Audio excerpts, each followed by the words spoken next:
सयुथुङ्गा फुलका हामी एउटै माला नेपाली सार्वभौम भई फैलिएका मेची महाकाली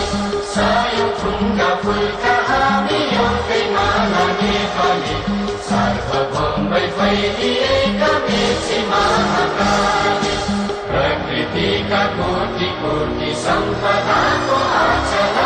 वीरहरूका राजधानी स्वतन्त्र आचल ज्ञान भूमि शान्ति भूमि तराई पहाड हिमाल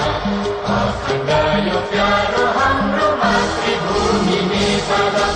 बहु जाति भाषा धर्म संस्कृति छ विशाल अग्रगामी राष्ट्र